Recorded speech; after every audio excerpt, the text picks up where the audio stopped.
Okay, hello, greetings and welcome. Today's video is on the 4 stages of spiritual development and the difference between the Hermetic view of this and the Buddhistic view. Now in Buddhism we have the stream enterer, we have the once returner, the non-returner, and the arhat, someone who's attained nirvana. And the basics of Buddhism is that when you wake up in the morning, you clean your teeth, you cleanse your body, and you do the morning service. For those of you who have watched a Buddhist morning service, there's this white light, type of glow in the temple. The altar lights up. And let's say in Thailand or Japan around sunrise, you might have 1,000 different temples and individual altars, all doing the morning service at the same time. They connect like a big series of tuning forks, all in the same frequency, and start to glow Buddha's light. Now, this Buddha's light in the individual builds what we call a Dharma body. Dharma being the teachings or the path of light, and there's an accumulation of this light which takes form in the body. Now, the idea of Buddhism is you do this first thing in the morning so that you have a place to rest your mind for the day. You become mindful of this Dharma body, this Buddha's light. If you read the Dharma, you move the consciousness through that light, through the text that you're studying, and it gives you a much clearer interpretation of the Dharma, of the teachings. And this generates a platform for your mind to rest through the day and build the Dharma body. Now, once this has become stable, you're known as a stream enterer. So you've entered the stream of the Dharma. So this Buddha's light accumulates to a point of critical mass where there's a center of gravity, a continuum within it. As this gets stronger, it accumulates what they call equanimity in Buddhism. So we have 4 meditation qualities. The mind has a type of analysis inside of it. The mind has a type of rapture inside of it. It's a disconnection of the ego. It has a quality of bliss and it has a quality of equanimity. So the mental analysis moving through rapture, bliss, and equanimity. Equanimity is one we're most interested in. The others are side effects of correct practice. It's not the goal. To feel bliss isn't the objective. It just means you're training correctly. Your goal is to accumulate equanimity. Now, as you're accumulating this sense of equanimity, this allows the mind to work up and down the vibrational scale. So here we have a situation where you're doing the morning service, you're resting your mind on light, and as the more attention you pay to that light, the more stillness or equanimity accumulates underneath it. And this is what transitions a person from being a stream enterer to a once returner. Once returner is that the person only needs one more incarnation to attain enlightenment. The non-returner is the person who's achieved non-dual light. So this accumulation of emptiness takes a person from dependence on form to training purely the mind substance and accumulation of emptiness and stillness. And from there, the non-returner is that the equanimity is accumulated that much that people see the light of their own mind. They see the nature of mind, that the universe is inherently empty, that they are mind substance, and that reality is ultimately a type of illusion that allows us to evolve ourselves in this environment, but it's not actually real in the universal sense. So that's why so many yogis and gurus and even quantum physicists say that the universe is inherently empty, and what we're experiencing is a tiny portion of reality. So the first stage is morning service. It awakens the Dharma light, the Dharma body. We pay attention to that Dharma body and rest our mind on that light for the day. It becomes a center of gravity. The mind moves and becomes a stream enterer. From there, the stillness accumulates. We generate equanimity. That equanimity allows us to investigate the formless jhanic states, and those formless jhanic states move you into seeing your own mind and become a non-returner. So stream enterer, once returner, non-returner. Non-returner sees light. And then the last stage, the fourth stage, is Arahant. So the Arahant is someone who's touched Nibbana and has paid enough attention to Nibbana to equalize with it, and they become enlightened. So these are the four stages.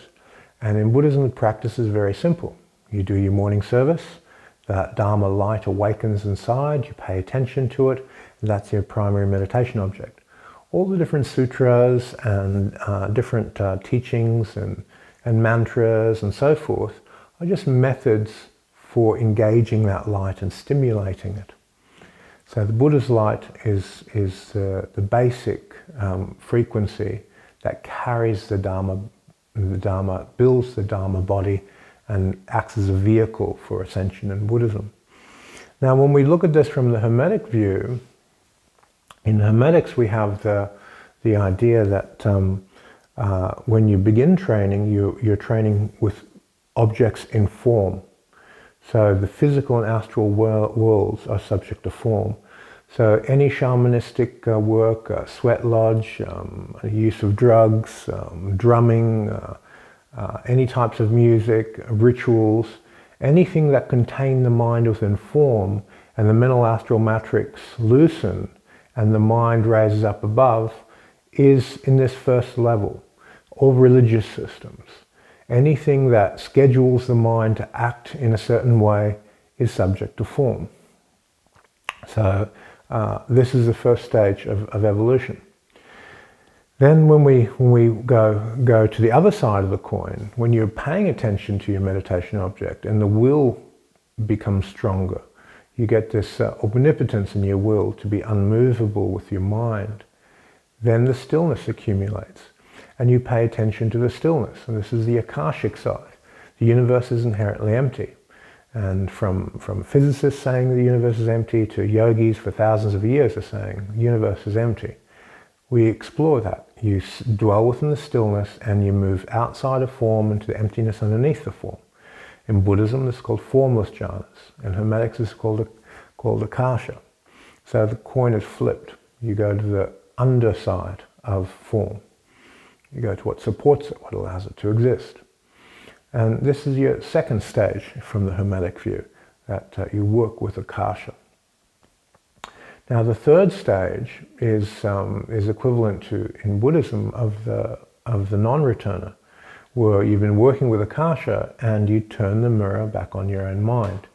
You recognize that your mind is a vibrational match to the universal mind. That tuning fork is the same frequency, and that your mind is basically light. So this idea that there's a part of you which is non-dual in nature, it's original light, and by touching that, you're going into this place of when your physical body dies, you know that your mind is going to raise up into this light because you've got a critical mass inside of it, this non-dual light. You're basically returning to God, returning to non-dual light. This is this third stage. Now, the fourth stage is fundamentally the same as Buddhism and Hermetics. It's touching the highest. It's moving beyond that stage of unmanifested light and completely dissolving the samsaric forces that are stuck to your mind that are forcing reincarnation. When you're in the non-dual light state, your mind is stronger than the samsaric force, but the samsaric force is not dissolved. To fully dissolve it and extinguish that load, which is constantly seeking to make people reincarnate, we need to fully release. And this has a lot to do with one's sense of self. In Buddhism, it's the only system that teaches how to open the last door. It has a non-self ideal within the vows. It has a non-self concept within the attainment of becoming a Buddha. Well, most of the other traditions will have a type of immortal self or a godlike self. So this will keep the mind stuck at that third level.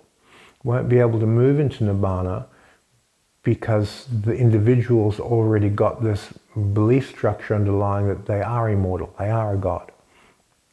So it generates a roof that a person can't get through. And the non-self ideal allows that dissolving of that attachment to that, and to move to Buddhahood, to become an arahant and enter Nibbana, which is the fourth level. So these views are very, very similar between Buddhism and Hermetics. But Hermetics specifically works with form, formless, non-dual light, and Nibbana. Now my teacher broke this down into 7 levels. He had the astral plane, beyond the physical. Then he had the mind substance level, then the Akasha level, and he had 2 stages of developing the mind substance beyond Akasha. One was more of an individualized sense of monad, and the other was a field of Atma, a field of non-dual light. So you went from the observing the personified vibrational match to God to the field of God. And then the next stage was the non-self teachings. He called that the Buddhic realm. And then Nibbanic realm is the destination. So he gave this layering process. And these layers created 7 layers with Akasha in the middle. Your physical, astral, mental, Akasha as a center of gravity. Your monadic and atmic were individualized pure mind and field of pure mind. The Buddhic realm of the teachings to attain Nibbana, and then Nibbana itself. So there's these 7 stages in my teacher's framework. But when we look at the sub-stages, the physical and astral, they're both subject to form. The Akasha, the second level, is one. The training of the monadic mind, the atmic mind, and the Buddhic mind, that's all the third stage, and then Nibbana being the fourth. So no matter which way you separate the levels, we're going to have fundamental universal laws. We've got things contained in form, things which are formless, non-dual mind, and Nibbana. Okay, so I hope this helps with sort of getting an idea of the differences between the Buddhist approach and the Hermetic approach, and how these models allow you to get a reflection of where you're at within your personal practice. What is the degree of stillness underlying your mind? What is the degree of light of the mind, and so forth? So you can slot yourself that your mind's paying attention to inside of time and space, outside of time and space, non-dual light, and so forth. You can look at yourself and know what your level of spiritual development is, and then you can formulate what you have to do to move forward. And this is what Barden's book is about. This is what Buddhistic teachings are about.